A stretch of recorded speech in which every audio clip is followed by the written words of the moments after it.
So thanks to Alfa Romeo UK, I've been really lucky to have had this beautiful Stelvio Quadrifoglio as my daily for very nearly 2 weeks. I've done about 750 miles and I've learnt an awful lot about this car.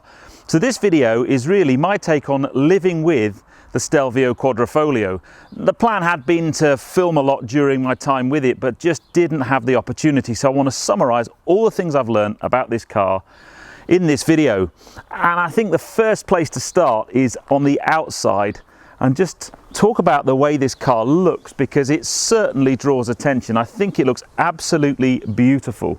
Now, I know many Alfa Romeo fans out there will probably be saying it's got to be red if it's an Alfa Romeo, but I have to say I love this blue colour.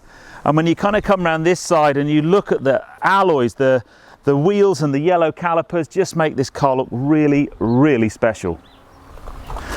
So the Stelvio is Alfa Romeo's SUV, but this one has something very special under the bonnet, and that's given away by these beautiful little Quadrifoglio badges on the wings. So the engine, and if you like, a lot of this car bears a huge amount of similarity to the Giulia Quadrifoglio I drove very recently. It's got a 2.9 litre V6, 510 horsepower and about 600 Newton meters, so a hugely powerful car. But it's an SUV. However, one of the things I found out very quickly about this car is it really doesn't drive like one at all. And the most important thing is this is four-wheel drive, whereas the Giulia is only rear-wheel drive. Great amounts of fun, but pretty hairy at times. This thing, you don't have any problems with that. But what a stunning looking car. Let's have a jump in the driver's seat and I'll tell you more about what I found out about some of the tech inside and just generally living with this car. Now, this is a press car, and press cars are often spec'd really beautifully, and this is no exception to the rule. There is so much carbon fibre detailing in this car, and this has got to be the first steering wheel where I've got Alcantara, leather, carbon fibre and brushed aluminium, oh, and a little bit of plastic, all in one. It's just such a special place to look at. Let's have a chat about these seats though first. So this has the optional extra carbon backed Sparco seats, and they are, I mean, they look amazing. From the back, I think the best view is from the back seat because they've got this beautiful carbon back. All the detailing on the sides are carbon. Now, they are pretty firm, but very supportive. When I first got, it took me a little bit of a while to kind of get the right angle to get comfortable. And honestly, if I was buying this car to do lots and lots of miles in, I probably wouldn't opt for these seats. I think I'd go for the kind of standard seats. They were interesting. When I took this car to VMAX, there was a red Stelvio there with the standard seats. They still look beautiful and they just look far more comfortable. That said, I've done some long journeys in this. I think the longest journey I did was about 3.5 hours and I didn't get a numb bum, and it's fine. But I think if you wanted that ultimate comfort, you might not opt for these seats. Plus you could save yourself a little bit of money too. The infotainment system, it's all controlled by a little jog wheel down here. It's relatively intuitive and easy to use. The satellite navigation I found to be pretty good. It routed me around a couple of problems. There were some new roads that weren't on there, which I found a bit unusual, especially up near Manchester with this being such a new car. But apart from that, sat-nav seemed to work okay. Stereo in this car, I've got the Harman Kardon stereo, absolutely brilliant thing. Although I would like something like Apple CarPlay or Android Auto to kind of just lift it a little bit. But otherwise, comfy driving position, nice tech, beautiful place to be. What's it like in the back though? Although I have to say I didn't sit in the back, but this is a big car, plenty of space in the back. So let's jump in the back seats and have a look at the passenger's view, shall we?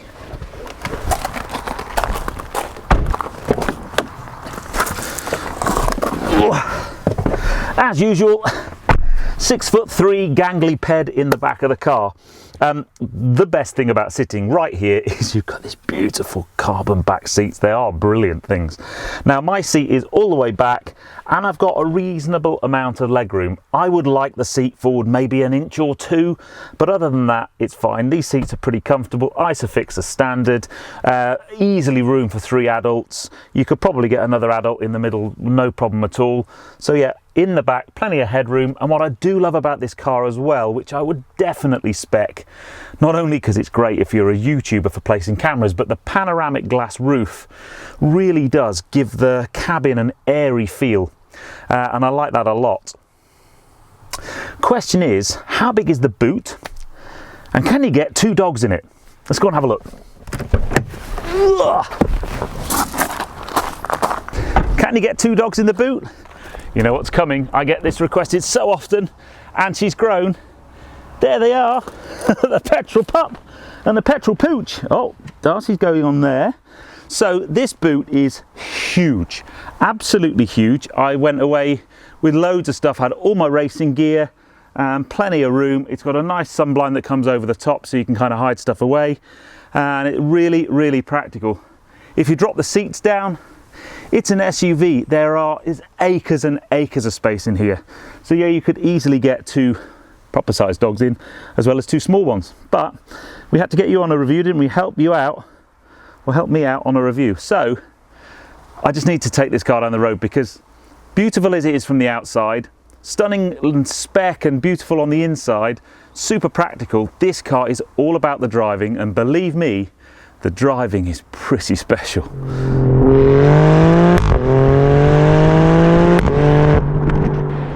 So first things first, let's just warm the car up and talk a little bit about the basic kind of driving feel of the car. Driving position, you are in an SUV, so it is an elevated driving position. Quite interestingly, you can drop these seats quite low, so you actually feel quite low down in the car, and that gives it a really interesting mix between a kind of SUV ride height but saloon car feel, and that actually translates across much of how this car feels to drive. The gearbox is super. If you want a nice relaxing drive, you just stick it in drive and let it do everything for you. But as soon as you want to kind of have a little bit more of a special drive, if you want to push on a little bit more, then you go to these superb big manual paddles. They are a bit big. One of the things I do notice, they are quite close to the steering wheel, so sometimes you kind of, when you want to get hold of the indicator stalk, you kind of clash your hands with the gear shift paddles, but they are very cool. And the rest of the driving position is really lovely. Now, it's not all roses in here. There are a few things that I'm not that keen on, and the first one might surprise you, and that is the size of the door mirrors. They are huge. And I kind of know there's probably some regulation that says how big they need to be, but they are that big that they actually obscure your view, especially in low-speed corners, T-junctions, mini roundabouts, those types of things, entry to car parks, when you've got tight corner and maybe curbs and things, because these wheels are very curbable. And honestly, sometimes I find those mirrors just obscure your view a little bit. On a faster flowing corner, it's not so bad, but the tight, slow speed stuff, the mirrors get in the way for me. So we've got the Alfa DNA system. I've started off in N, and for normal driving, I guess that's what you do. Now, interestingly, when I normally get in a press car especially, or on a test drive, I stick it straight up into the maximum mode you can. So if you just rotate this little dial, you go up into dynamic mode, things get a little bit sharper. I won't push on quite yet because the engine's not quite up to temperature. But what you also get once you go into dynamic mode is the ability to change the damper softening. So your little button on top, and I can just put a slightly softer dampener on there. And I really like that. It just softens things up, makes it far, far more smooth, perfect for kind of British B roads. Once you're in D mode, it starts to kind of, it's a kind of wolf in sheep's clothing, this car. It kind of starts to really make better noises and so on. Now, when I had the Giulia Quadrifoglio, D mode was your friend. It was the mode that you drove in most of the time because all the traction control and stability management systems are on. And in that car, rear wheel drive with over 500 horsepower, boy, did you need it.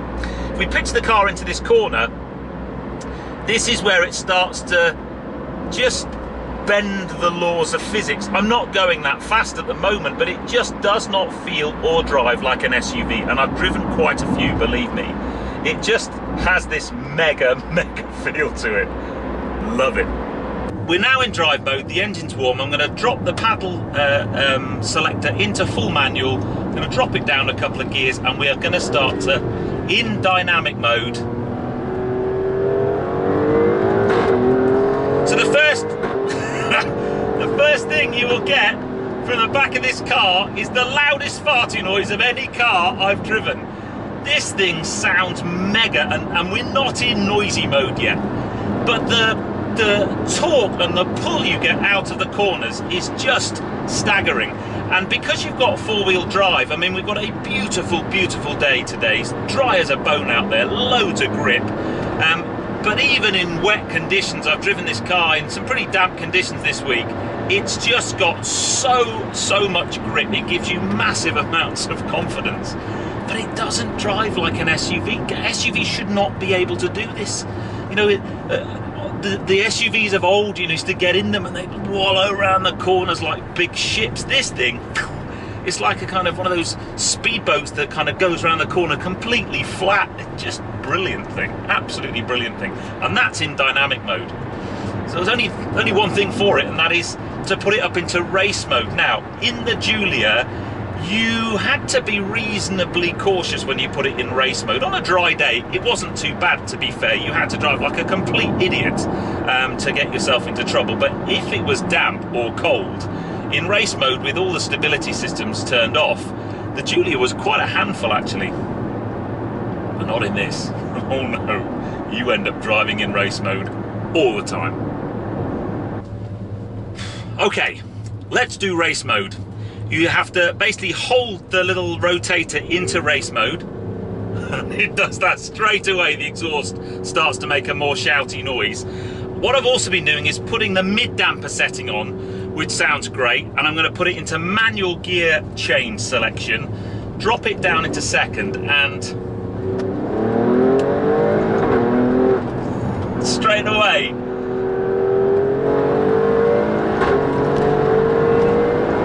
it's like having a rifle bolt go off behind you.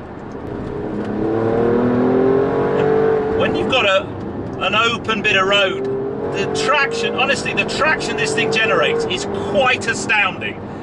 It's got such a nice feel through the corners. I just don't understand how the Alfa engineers have made a big, high, pretty heavy vehicle like this handle and just dynamically feel so capable.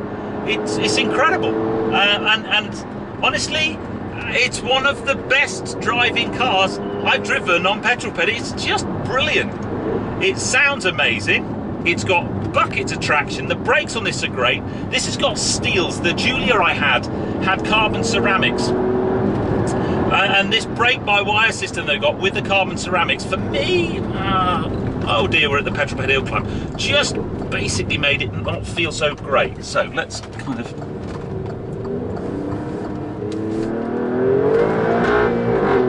so there you go. I wanted to do that. So in this manual box it will bounce off the limiter if you're not careful. It's just flat as pancake.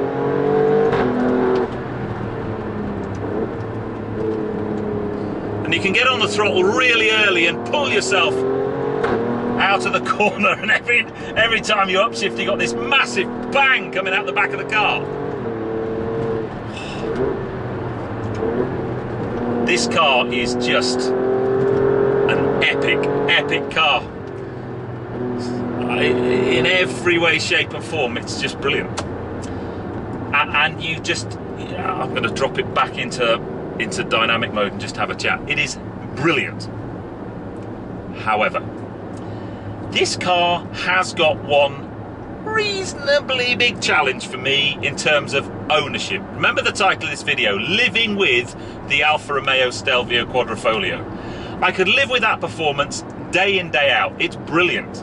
You just end up putting it in race mode all the time, which is pretty much what I've done. However, there is one drive mode in here we haven't talked about, and that is A, which is kind of like the economy mode. And I have to say, I've been putting it in the A mode far more than I thought I would, because this car has an addiction. It is addicted to super unleaded petrol in a big way. But now I've done 762 miles, and my average MPG is 17.5 MPG. I and that is a mix of lots of different types of motoring, and quite a lot of it has been a bit Yahoo. But what I did do a nearly 80-mile economy run just to see how much I could eke out of the car. I put it into A mode, I stuck it on the motorway at 70 miles an hour in adaptive cruise control, I accelerated gently, and I just got 26, just a bit more than 26 miles per gallon. And therefore, if you have a twitchy left eye when it comes to miles per gallon and economy, this is not the car for you. If you don't care about that, or you just want to run it at the weekend and therefore it doesn't really matter so much, every day of the week, this car just ticks every single box.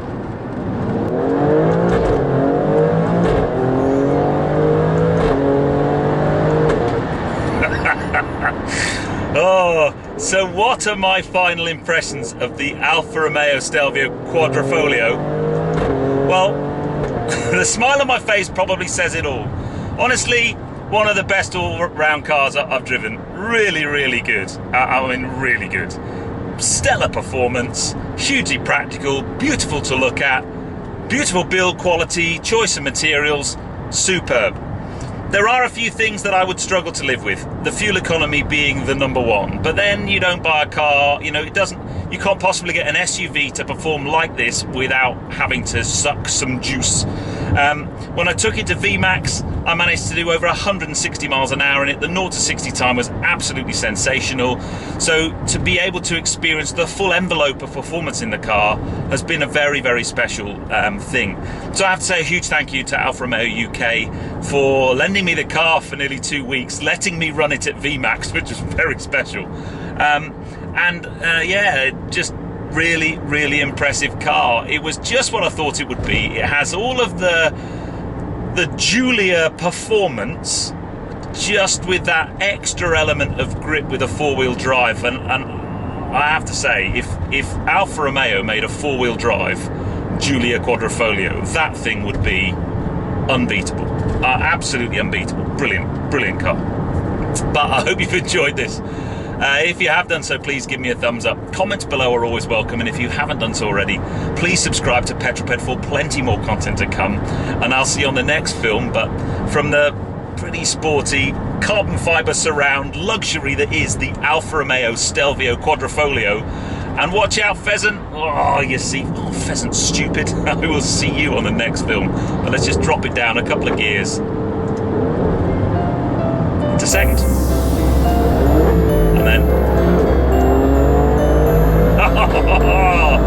drive safe, guys.